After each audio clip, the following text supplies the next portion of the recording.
It is believed generally in India that when a person sets out on the way of liberation, his first problem is to become free from his past karma. The popular theory of karma, the word that literally means action or doing in Sanskrit, so that when we say that something that happens to you is your karma, it's like saying in English, it's your own doing.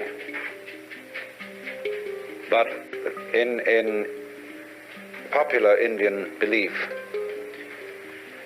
karma is a sort of built-in moral law, or a law of retribution, such that all the bad things you do and all the good things you do have consequences which you have to inherit. And so long as karmic energy remains stored up, you have to work it out. And what the sage endeavors to do is a kind of action which in Sanskrit is called nishkama karma. Nishkama means without passion or without attachment, karma, action. And so whatever action he does, he renounces the fruits of the action, so that he acts in a way that doesn't generate future karma, because future karma continues you in the wheel of becoming, samsara, the round, and keeps you being reincarnated. Now then, in that case, when the time comes that you start to get out of the chain of karma, all the creditors that you have start presenting themselves for payment. In other words, a person who begins, say, to study yoga is felt that he will suddenly get sick, or that his children will die, or that he'll lose his money, or all sorts of catastrophes will occur, because the karmic debt is being cleared up. And there's in no hurry to be cleared up if you're just living along like anybody, but if you embark on the spiritual life, a certain hurry occurs. And therefore, since this is known, it's rather discouraging to start these things.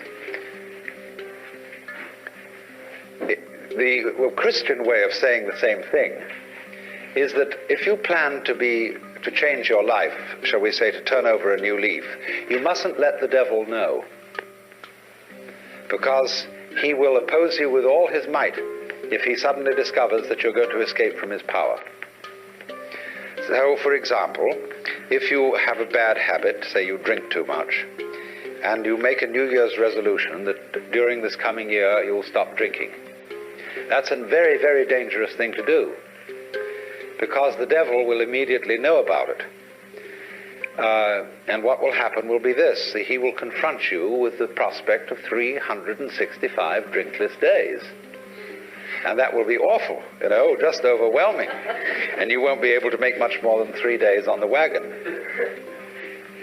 So in that case, you compromise with the devil and say, just today I'm not going to drink, you see, but tomorrow maybe, we'll go back. Then when tomorrow comes, you say, oh, just another day, let's try out, that's all. And the next day you say, oh, one more day won't make much difference. So you only do it for the moment, and you don't let the devil know that you have a secret intention of going on day after day after day after day. But of course, there's something still better than that. And that is not to let the devil know anything. And that means, of course, not to let yourself know. One of the many meanings of that saying, let not your left hand know what your right hand doeth, is just this.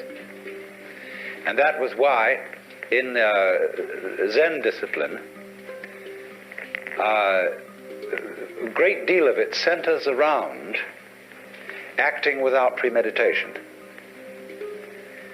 As those of you know who read Herrigel's book, Zen in the Art of Archery, it was necessary to release the bowstring without first saying, now. There's a wonderful story, you may also have read, by a German writer, von Kleist, about a boxing match with a bear. the man can never defeat this bear, because the bear always knows his plans in advance and is ready to deal with any situation. The only way to get through to the bear would be to hit the bear without having first intended to do so. That would catch him. And so this is one of the great problems in the spiritual life, or whatever you want to call it, is to be able to have intention and act simultaneous. By this means you escape karma and you escape the devil.